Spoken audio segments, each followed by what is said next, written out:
Allah is my heart's speech. Your mercy is what I beseech. Keep in my heart your remembrance, and in your deen allow me to advance. Help me in my quest. Permit me to pass the ultimate test. Help me in my quest. Permit me to pass the ultimate test. بسم الله الرحمن الرحيم. الحمد لله رب العالمين، وصلى الله وسلم وبارك على عبده ورسوله الأمين نبينا محمد وعلى آله وصحبه أجمعين.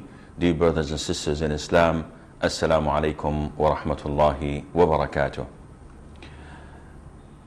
Until you start calling, yesterday, or let us assume it was last week actually, we talked about knowledge in the Quran, and we stated some of the evidences of the importance of knowledge, and that knowledge, when referred to in the Quran and in Sunnah, it refers to the knowledge of the Quran, of the tafsir, of the Sunnah, of the interpretation of the hadith of the Prophet ﷺ, of the fundamentals of fiqh itself.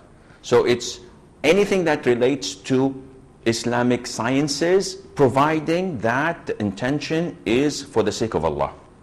And this is what souls are purified by. When your intention is for the sake of Allah and you learn and acquire knowledge that are related to the Quran and Sunnah, you've got it made. However, there is another type of knowledge that is also divided into two types.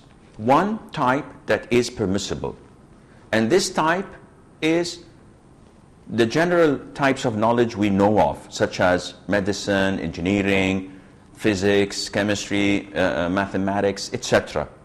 If the intention is for the sake of Allah, in the sense that a person is studying it and is teaching it and is applying it in his life so that he would elevate the Muslims and he would bring benefit to Islam, then he is rewarded for that. And he is considered to be in the way of Allah Azza wa Jal. Not as the Islamic sciences, but he will be rewarded as long as his intention is for the sake of Allah.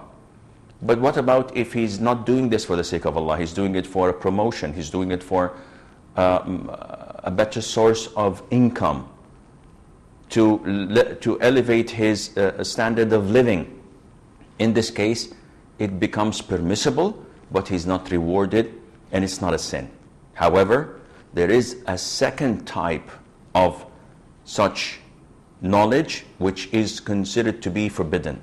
And this is the knowledge of astrology, the knowledge that claims stars to have an effect on our lives.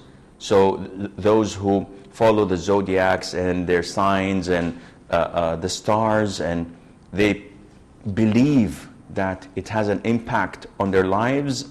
Of course, this is an act of blasphemy, the belief of it, and it definitely is an act of blasphemy when a person learns it. So this type is forbidden. If you learn how to do or deal with black magic and sorcery, this is also forbidden, though it's science, though it's knowledge, but it is the type of forbidden knowledge. Also learning acting and singing and going to such arts, this is forbidden in Islam. Brother Hakim or Abdul Hakim from Nigeria. Assalamu alaikum, Sheikh. Wa alaikum assalam wa rahmatullah. We have a peculiar situation in Nigeria. Okay. Interest in Islam is forbidden. But we have a scenario where government will be building houses, and government will give those houses to civil servants or other individuals at a price with interest. Okay. We don't have any alternative except you don't take at all. And if you don't take, there are more than enough Christians in Nigeria that will take such buildings. What do we do in such instances? Okay, I will answer your question, inshallah. Brother Abdul Hakim is talking about an issue in his country, Nigeria, and he's saying that the government offers loans to those who would like to build houses, but it is interest based. And he's saying that if we decline taking such loans, the Christians would do it. So what is the situation? What is the answer? And the answer is very simple. Allah Azza wa Jal made giving interest one of the major sins in Islam. And the Prophet ﷺ said, may Allah curse those who take interest, and that is the government or the bank, and those who give interest, and that is you, and those who write it or document it down, and these are usually the accountants or the people who register such debts in records, a data entry or whatever, and those who witness it, the two witnesses who've had witnessed such a transaction. All, the Prophet says, ﷺ, all of them are in the same degree of sin. So it is not permissible for you to accept such a loan. Now what the consequences may be, this is not your problem. Whether it's Christians who are going to benefit of it, or it's the Jews or anyone, so be it. The most important thing for me as a Muslim, to be saved on the Day of Judgment, so that I would not be questioned by Allah Azza wa Jal, why did you take or why did you give interest over the loan? Well, you know it's riba and it's haram. If I justify this in front of Allah by saying, oh Allah, because I'm afraid that the Christians would have taken it, Allah would tell me, then what's your problem?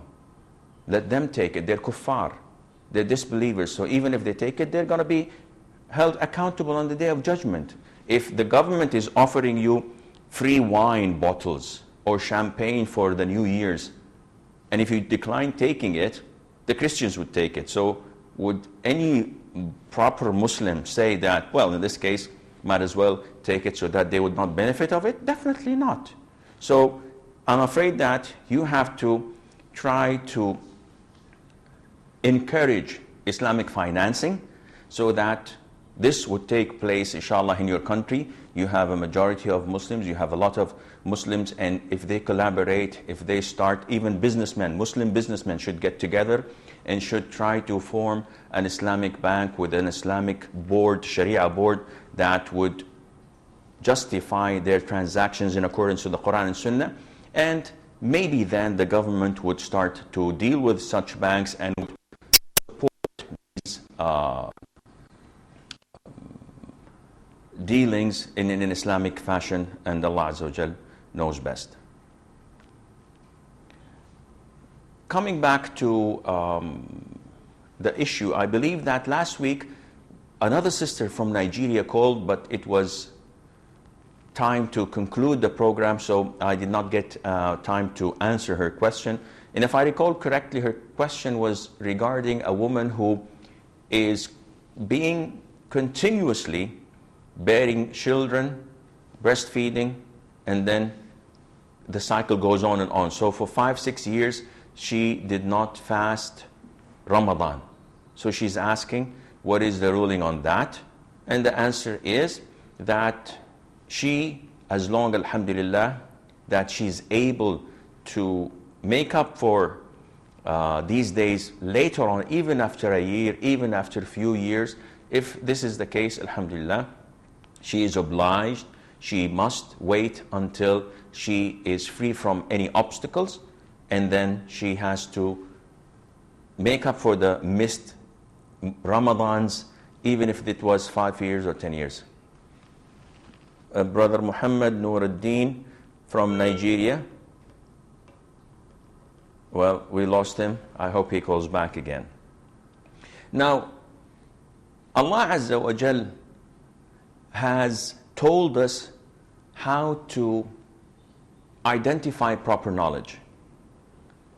When He said, subhanahu wa ta'ala, إِنَّمَا يَخْشَى اللَّهَ مِنْ عِبَادِهِ الْعُلَمَاءِ. It is only those who have knowledge among His slaves, among His servants, that fear Allah.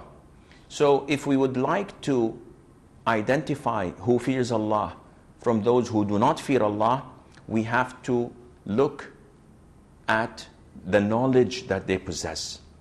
And if their knowledge leads to the fear of Allah, then this is the proper knowledge, and they're considered to be knowledgeable.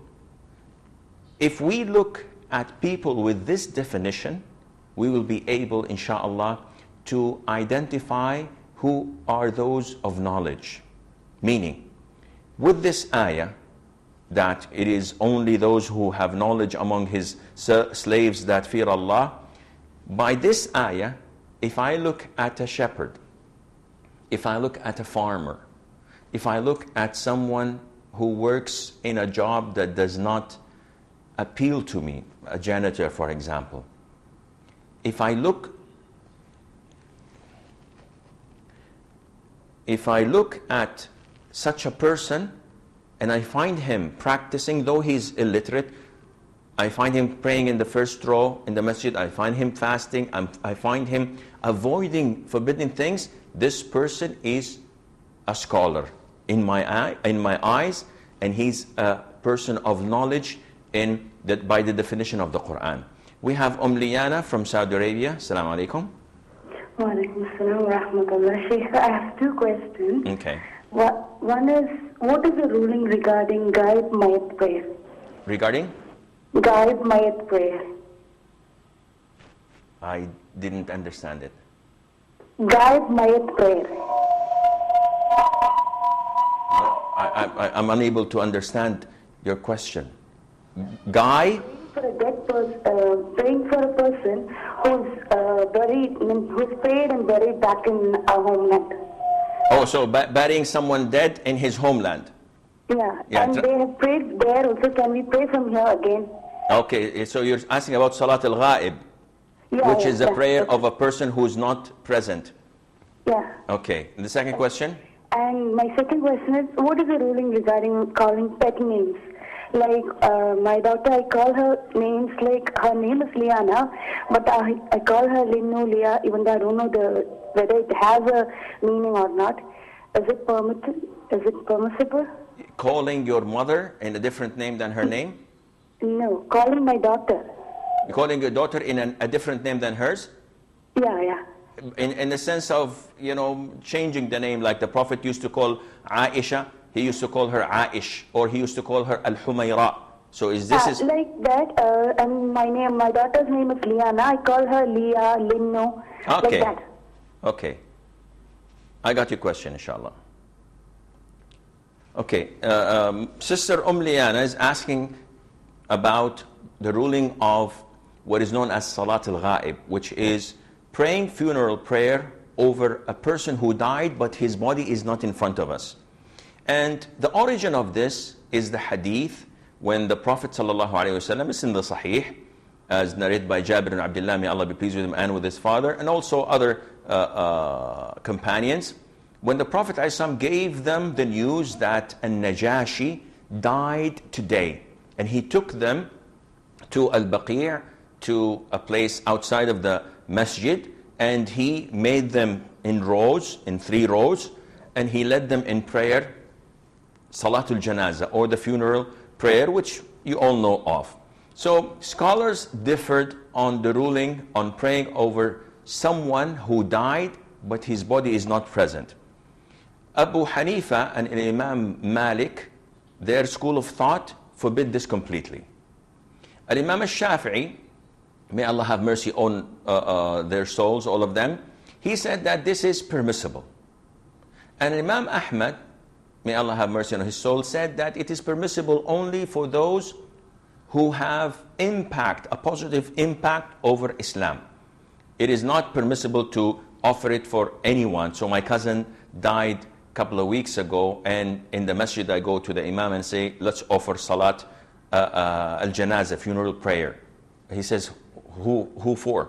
He said, I say, my cousin, he died in so-and-so country. So he offers this. No, this is not the case.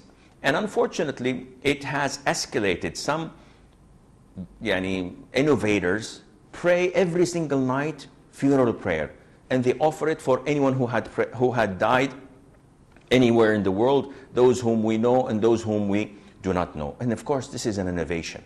The Prophet ﷺ, and you have to be careful, did not offer funeral prayer over people who died among his companions. So, for example, he did not offer funeral prayer for those who have been martyred in Mu'tah, such as Zayd ibn Haritha, Ja'far ibn Abi Talib, and Abdullah ibn Rawaha. Though there is a dispute among scholars whether to offer funeral prayer over the deceased or not, who have been martyred.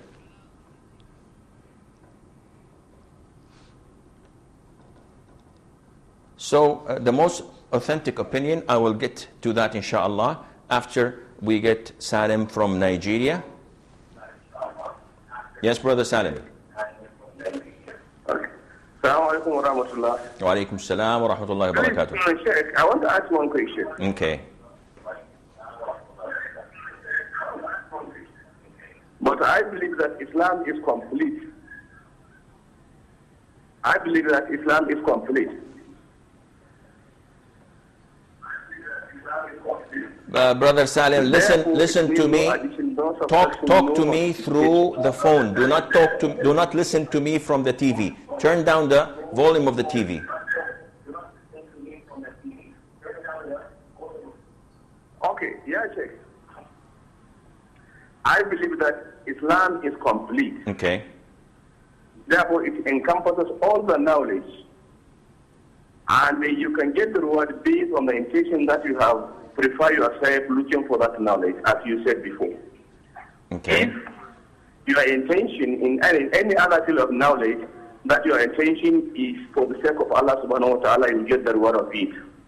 And if it is contrary, it may happen differently. But what I need clarification is that, for instance, if I'm a scientist, I studied this scientist field in order to assist my country, to assist my fellow Muslims in the world. Therefore, for instance, in course of this course, I found myself faulty in my country. What is going to be my fate in the hereafter? Okay, I will answer your question, inshallah. Sister Bala, or Brother Bala, excuse me. Brother Bala from Nigeria? Okay, he's gone. Okay, going back to Liana's question. So this is what the four schools of thought say. Now, if you go back to the seerah of the Prophet ﷺ, he offered only this funeral prayer over the Najashi. And the Najashi is the title of anyone who rules Abyssinia, like Caesar, like those who rule the Roman Empire would usually be called Caesars. So Najashi's name was Asmaha. And when he passed away, the Prophet offered the prayer, ﷺ, but he never offered the prayer on a person who was not there at all.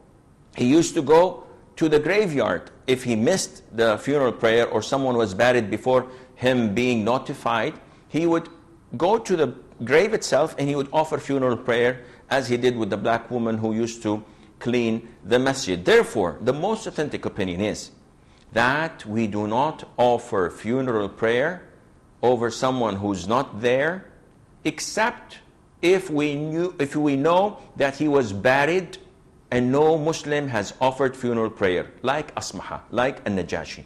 An-Najashi, when he was in Abyssinia, he had no Muslims around him, so they buried him as they bury the dead people, but the funeral prayer, as per the Islamic Sharia, was not performed over him. And that is why the Prophet ﷺ offered it. And to strengthen this opinion, when Abu Bakr died, he was only prayed the funeral prayer over him by the people who attended his funeral.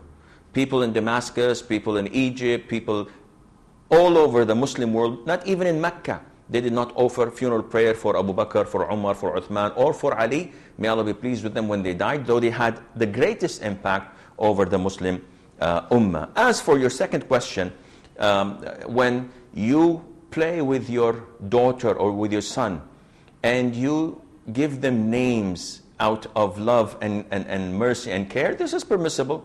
So if your daughter is Liana and you call her Lulu or Looney or whatever, not Looney as in crazy, but Looney, yes, this is permissible, and there is nothing wrong in that at all. As for Brother Salim most likely is if I understood his question correctly, he is complaining about the distinction and the difference between being a knowledgeable person in Islamic sciences and being a knowledgeable person with good intention in worldly matters or worldly sciences such as medicine, engineering, etc.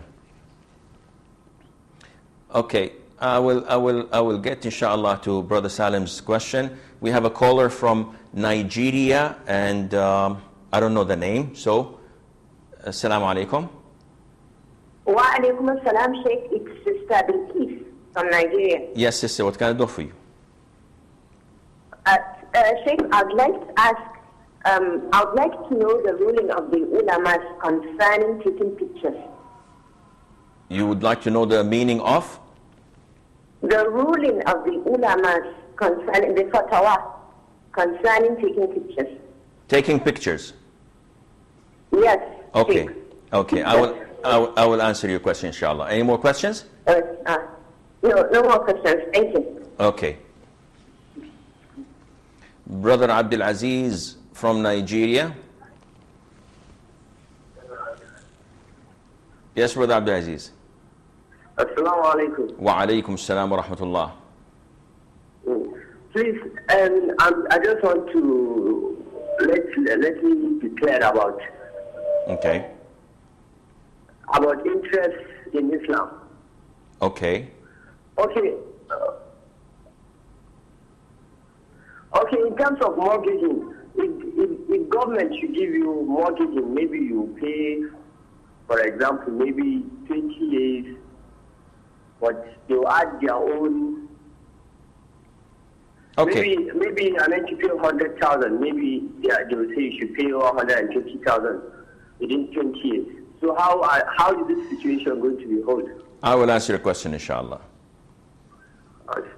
Okay, as for Brother Salim, his question was, to my understanding, is who is better on the Day of Judgment? And definitely those who have good intention will surpass, will exceed, will top those who do not have good intention. But if they both have good intention, those who studied Islamic knowledge of the Quran, of the Sunnah, of the fiqh, and they have good intention in doing so, and another person who does not have the same knowledge, he's a Muslim, he has the highest grades in PhD, or he's a professor in medicine or in engineering or in chemistry or physics, with good intention, if both of them have the same good intention, then those with the Islamic knowledge are in a higher position. Because everything that comes in the Quran that praises knowledge, this is referring to the knowledge of the Quran and the Sunnah. It is referring to the knowledge that purifies the soul. And definitely when you study medicine or you study physics, though you want to benefit the people, it is not as the studying of the Quran and of the Sunnah. Okay, we have Kargun from Sweden, or Karwan. Assalamu alaikum. Wa alaikum salam wa rahmatullah. Sheikh, I just wonder how can you give some advice? How I can seek knowledge, inshallah? How can you? Seek knowledge. How should I seek knowledge? How to seek knowledge? Yes. Okay, I will answer your question, inshallah. Now, going back to the sister that called from Nigeria regarding the ruling of ulama over photography, taking pictures. Now, we have to know something for sure, that they all agree that drawing a picture, whether it's two-dimensional or making a statue, which is three-dimensional, this is completely forbidden. There's no dispute among real scholars. Because the Prophet ﷺ has highlighted this and made it one of the major sins in Islam, that is simulating or imitating Allah's creation. And by doing this, you are actually trying to do something that only Allah Azza wa Jal can do. And those who draw pictures or make sculptures, they will be punished severely in their graves until of the Day of Judgment. And And on the day of judgment, they will be punished severely because of that. And Allah Azza wa Jal, in some hadiths, would put life in what they have created, and it will torture them. And in other hadith, they will be instructed or asked to create something, and they would not even create a piece of grain. So it is one of the major sins. Now regarding the taking pictures, it's an issue of dispute among scholars. But before taking your, we have Maryam from Nigeria. Yes, Assalamu alaikum. Salam rahmatullah. Please, I want to know about this dua. This dua mashlul. And that is my first question. And the second one is... I did not get your first... I didn't get your first question. And I didn't get your first question. You want to know about? Oh, I want to know about this dua. Dua? What is this dua? Dua mashlul, yes. It's called dua mashhur? Yeah, yes. I want to know about this dua mashlul. Okay. And the second question? Then the second question, yes, I want to know the difference between qabli and ba'di. You want to know? The difference between qabli and ba'di. Okay, a difference between qabli and ba'di. Okay. Ba'di. Okay, Yes. I will answer your question, inshallah. Brother Muhammad from Nigeria. Brother Muhammad. Assalamu alaikum wa rahmatullahi wa barakatuh. Wa alaikum salam wa rahmatullahi wa barakatuh. Listen to me from the phone. I want you to shed more light of the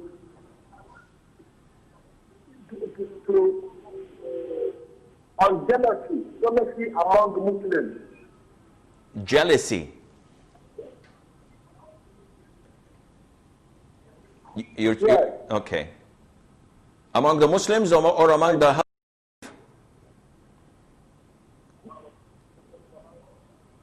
So among the Muslims generally, among the Muslims. Okay, I will answer the question, inshallah.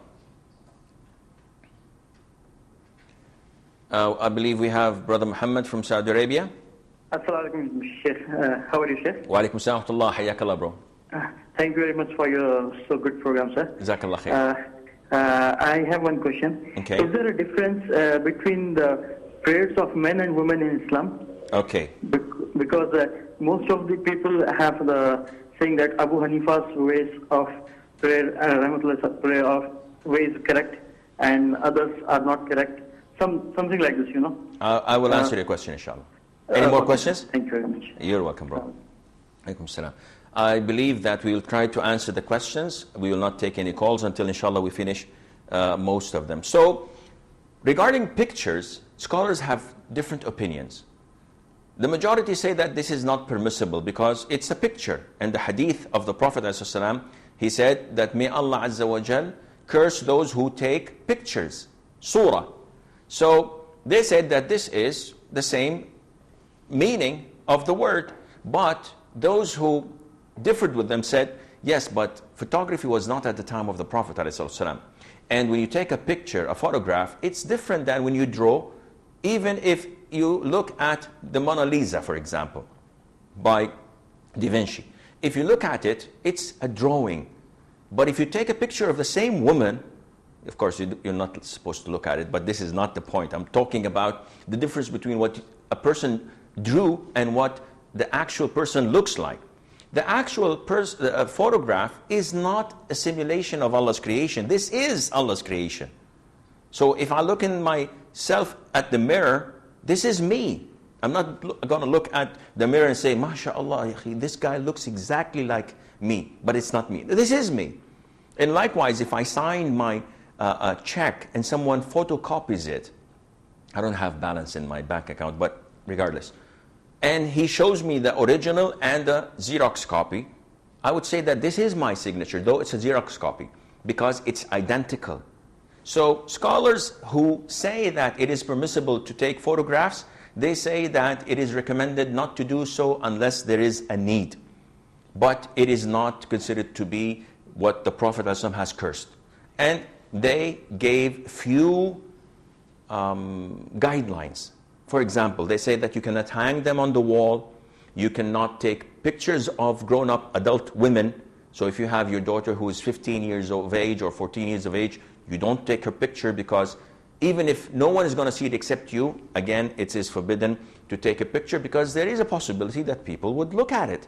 And you may not keep pictures of deceased people, people who had died, because then this might lead to something that is more greater than taking pictures by itself. And this is what I believe in. We have a short break. Stay tuned, and inshallah we'll be right back.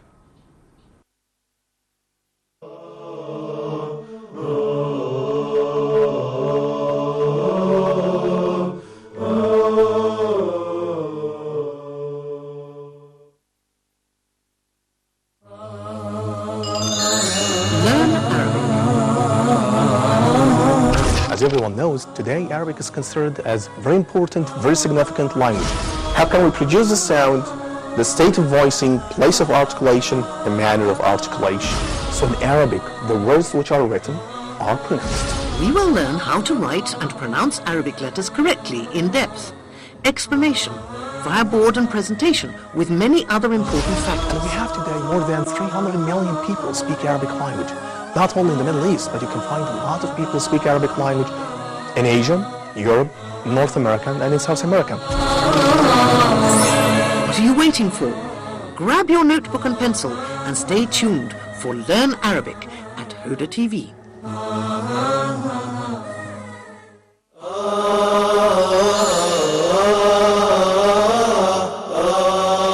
Please, brothers and sisters, in particular brothers, husbands, divorce is the last resort. Even when I was given the topic, the art of divorce, I was thinking, why are we talking about a divorce? As they say in management, do you take serious decisions when you are angry? No one is taking a very serious decision in his life, maybe in his business, while you are angry. A divorce happening every 6 minutes. We are not talking about enjoying the divorce, but we are talking about certain steps to be followed in order to avoid divorce, or minimize the possibility of divorce, or minimize the consequences of divorce. Any divorce taking place have many ill effects. So we would like to minimize those ill effects.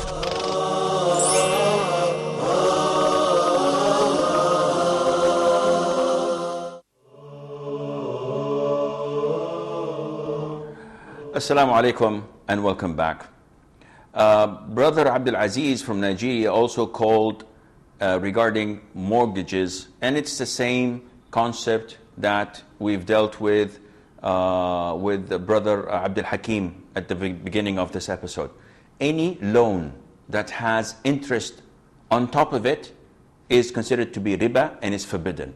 So whether I give you $1 and I ask you to pay them at 2 after a year, after a month, after a week, or I give you $1 million and ask you to give me $100 on top of that as an interest. It's considered to be riba. It's one of the major sins of Islam and is forbidden. Whether you want to buy a house by mortgage, or you want to lease a car, or you want to buy a property or a plot, it's the same ruling. Regarding Brother Carry On, if I recorded his name correctly, from Sweden, he's saying that what's the proper methodology to seeking knowledge? Well, seeking knowledge has to be with someone who's knowledgeable more than you. It is completely, not completely, it's quite difficult to seek knowledge on your own, because you need someone to correct you if you make a mistake. And among the best means of seeking knowledge is to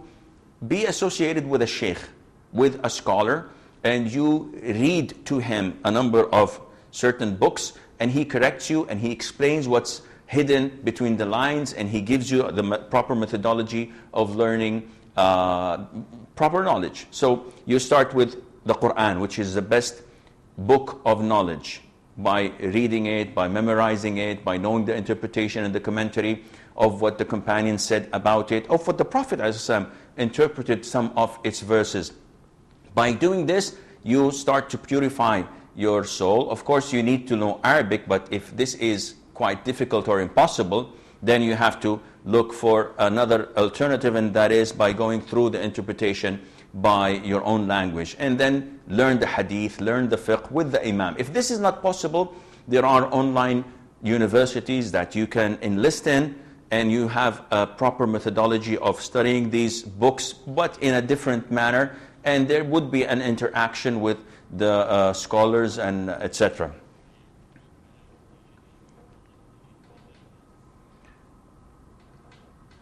And this would be one of the best means. And there are a lot of other ways. Of course, among them is that you should devote a portion of your time, of your day, 2 to 3 hours, to reading and asking. Without asking, you cannot learn. If you just keep on reading and listening without pondering on it, without asking and objecting, Sheikh, why is this? Why is that? What's the reference?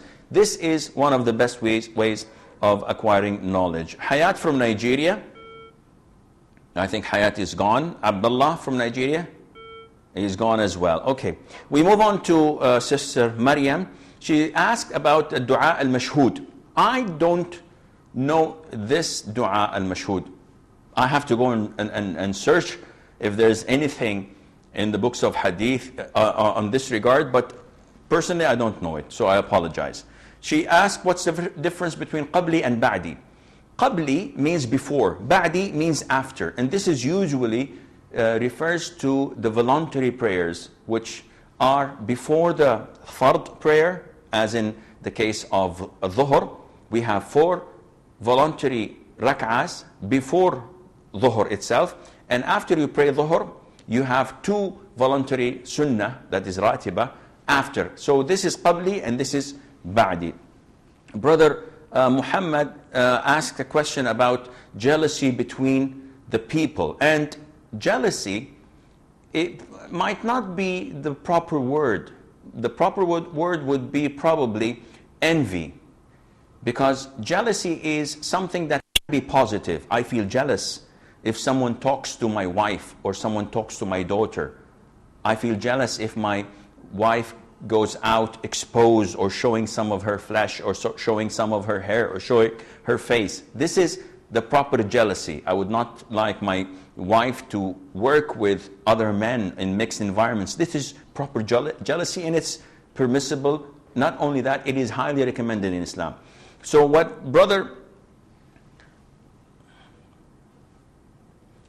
I think what Brother Muhammad was talking about is envy.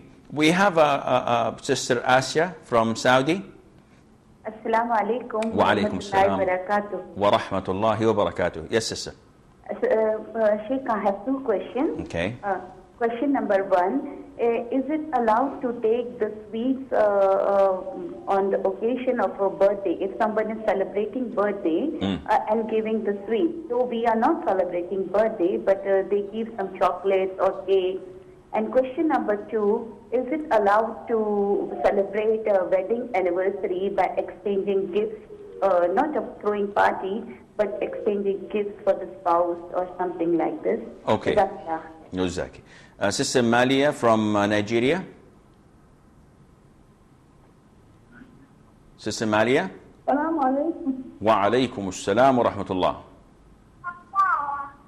What? Yes, sister. I'm asking about that fasting that I asked that time. I had to explain what Jazakallah khair. Wallahi, I did not. What I'm really asking now is some sheikhs really in my country are interpreting the way you are gonna repay the fast. Some are saying that after 1 year, if you will pray, you will give food to the needy one. After another one, you will ask another thing again, like maybe another two mudu or something on it. So I want to know, am I going to pay the fasting like normal fasting, like I will, like the way I need it, without putting something on it, without feeding needy? And my second question is, I'm unable to understand. I'm unable to understand your first question. yeah, somebody asked about the fasting. One of my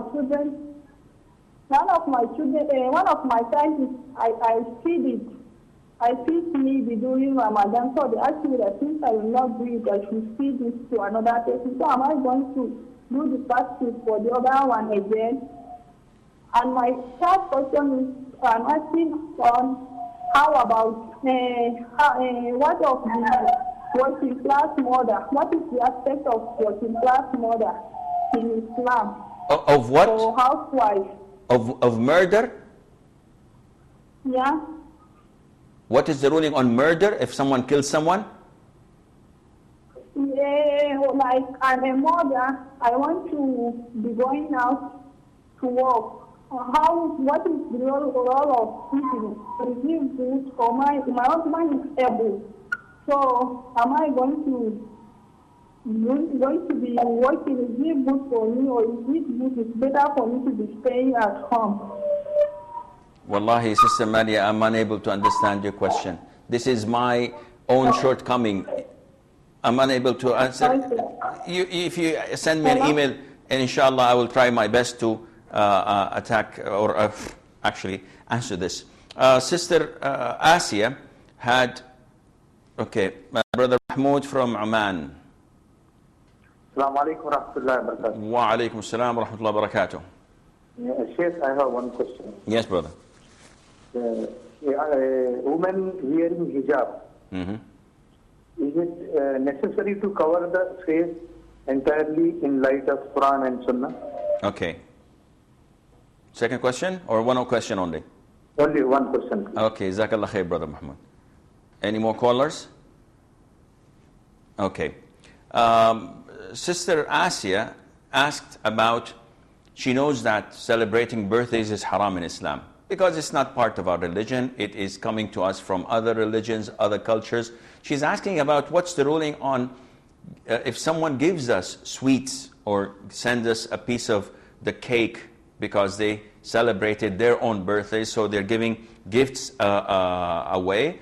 I believe that as long as you did not participate in that birthday party and you did not congratulate them and you received this food, this birthday was not a religious celebration. Therefore, to me, my own opinion is that it is permissible for you to take that birthday, but do not fall into the mistake of saying, oh, Jazakallah khair, or thank you, have a happy birthday. No, this is not permissible in Islam. As for marriage anniversaries, and she's saying that I know that it is not permissible to celebrate marriage anniversaries, but what about exchanging gifts? Again, it is a form of celebration to exchange gifts. Now, don't get me wrong. I'm not against at all giving your spouse a gift, but do not choose that particular day. As Muslims, we value, we cherish our wives or our spouses, and we do this throughout the whole year. We don't need a particular occasion or a celebration or an anniversary to honor them, and then the rest of the year we step on their stomachs. This is not the Islamic way. We cherish, we value our spouses, and to the best of our abilities. Of course, nobody is perfect. But to designate one day as an anniversary to give a gift, or to choose Valentine's Day to give your loved one a gift, all of this is not part of our culture. It's not part of our religion. And the Prophet ﷺ highlighted this by saying, whoever imitates, whoever mimics, whoever copies a people, he would be among them. So if you copy the Jews, you'll be among them. If you copy the Christians, you'll be among them. And these celebrations did not come to us from the Muslims, and hence we are not allowed to do it. Okay, we have Abdullah from Nigeria. I think he's gone. Then Barira. Barira from Nigeria. Barira from Nigeria. Hello, Assalamu alaikum, Ya Sheikh. Wa alaikum assalam wa rahmatullahi wa barakatuh. I want to say congratulations for all that you are doing in Huda, both you and Sheikh Salah. May Allah bless all of you and Ameen. all the staff in Huda and the Muslims all over the world. Thank you very much. We are very happy. And it's not a question, but just an advice, if it is going to be possible. You have a lot of viewers in Nigeria, and we are learning very, very much from this blessed channel. Alhamdulillah. So it's just an advice that if it is going to be possible, I see that you are all having a great difficulty in understanding some of the people when they ask questions due to the language. True. The heavy accent of the English. So please bear with us, and if it is possible, to maybe have somebody on standby who can understand that kind of English and then be translating or writing it for you and passing it over. Because we are honestly benefiting from all these questions and the answers, and we appreciate the fact that you are being so patient, all of you, and bearing with us, and may Allah continue to bless you and to guide all of you and all of us. Till the end of time, inshallah. Jazakumullah khair. I very highly appreciate Sisters Barira's suggestion.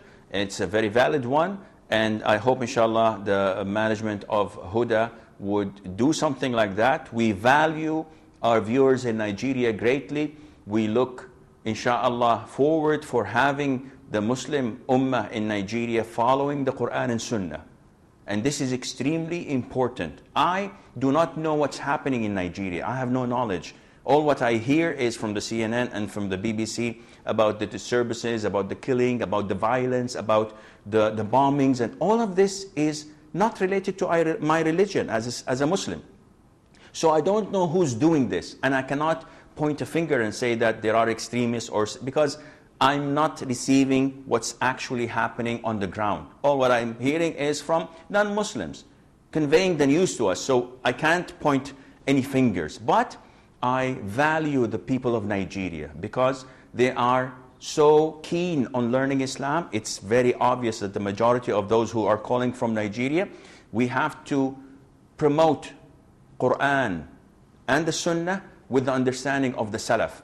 And we have to annihilate, we have to defend Islam, we have to stop those, if there are any, who are trying to tarnish the reputation of my religion, of Islam, the peaceful religion, by giving a bad image about the Muslims or by going into means and ways that the Prophet ﷺ forbade and he warned us from following. So I hope the management will take this into consideration. Sister Maryam from Nigeria. Wa alaykum assalam wa rahmatullah. I have very difficulty with the accent. Sister Maryam again calling from Nigeria. Okay. That the one I told you is Dua Mashlul, Mashlul. Mashlul. Dua Mashlul, yes. Okay, there isn't anything in the Sunnah. There isn't anything in our Sunnah that refers to this Dua al-Mashlul. Mashlul in Arabic means paralyzed. So as if you're telling me that there is a specific dua for those who are paralyzed, and there isn't anything of such. We go back to Brother Mahmoud from Oman. Is it? No. We go to Brother Muhammad regarding the issue of envy. In Islam, it is not permissible to have envy. I cannot look at your house. I cannot look at your car. I cannot look at your health and envy you, because envy is forbidden in Islam. Envy is wishing that all this goodness and blessings and favor of Allah upon you be removed. So if I see a big house and I say, this guy doesn't deserve it, I wish Allah Azza wa Jal makes it burn. If I see a beautiful car, the guy didn't have an accident in a whole month. What is this? So I give you my worst of feelings, and this is completely forbidden in Islam. And it only shows that this person with envy in his heart is a person in distress, is a poor person, he's sick, because he's not appreciating Allah's gifts, he's not appreciating Allah's favor upon him, and instead he looks at others and looks down at himself, thinking that he's deprived from Allah's mercy, so he has a big problem. Brother Muhammad from somewhere, I think from Saudi. He asked, is there any difference between a prayer of a man and a woman? And the answer is no. Men and women to pray alike. Why?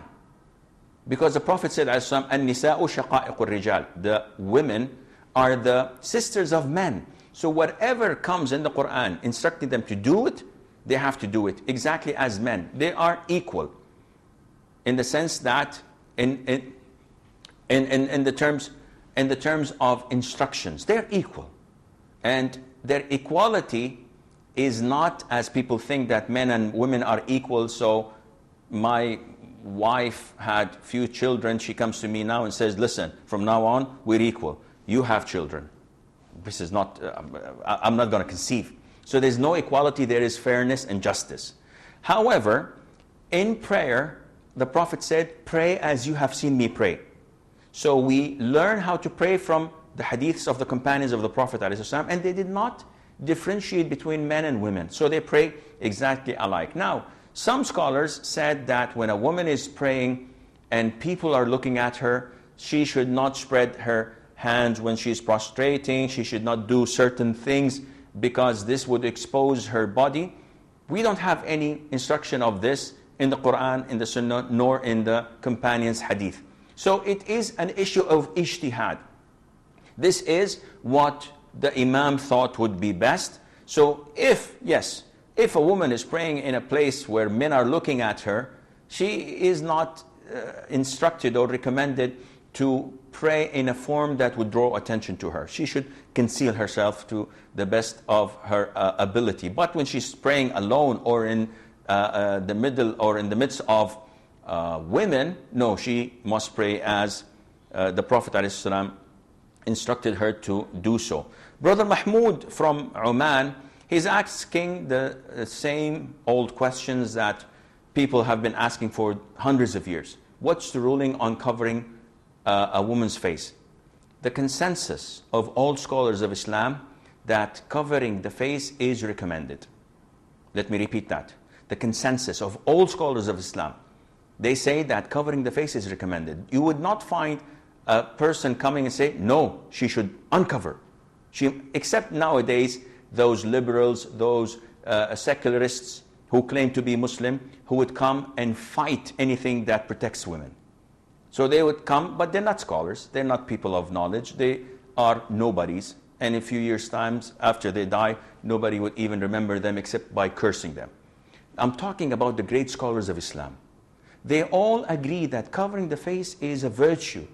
It's something recommended. They differed whether it's mandatory or not. And whenever we have a difference of opinion among scholars, we have to do as our manual tells us to do, our Quran. And Allah tells us in the Quran that whenever you have a dispute, you refer it back to Allah and His Messenger, sallallahu alaihi wasallam, which means that refers back to the Quran and to the Sunnah. And if you look at the Quran, you would find that there are certain verses and there are verses that are not certain. So we have to, first of all, choose the certain verses and apply them. And when it comes to hijab or covering the face, we would find that the majority of the evidences in the Quran, they direct us to covering the face so that women, as in the verse of 59 Surah Al-Ahzab, that Allah tells the Prophet ﷺ, say to your wives, your daughters, and the believing women, or the women of the believers, the wives of the believers, to lower their jilbab so that they would not be recognized and hence harassed. So one of the two, either women are recognized by their faces, so they should cover so that they cannot be harassed. When they covered, people would respect them. You would never find someone harassing a woman that is wearing and covering her body from head to toe. Or it means that those who used to uncover their faces at the time of the Prophet ﷺ, at the time of the Arabs, were the concubines and the slaves. So people, bad people, thugs, would probably harass them. So Allah Azza wa Jalla instructing the women, the free women, to cover so that they would not be mixed up with these slave women or concubines. Anyway, as I said, it's an issue of dispute. You do what is safer to you at the sight of Allah. And to me, I believe firmly that covering the face is a must, whether you are in this country or in Europe or in the US or in Canada or wherever. But if someone, it appeals to him more and he thinks that following the other opinion is correct, this is his choice, he will have to answer to Allah on the day of judgment, and Allah Azza wa Jal knows best. This is all the time we have. Until we meet next time, fi amanillah, wassalamu alaikum wa rahmatullahi wa barakatuh. Is my heart's speech, your mercy is what I beseech. Keep in my heart your remembrance, and in your deen allow me to advance. Help me in my quest, permit me to pass the ultimate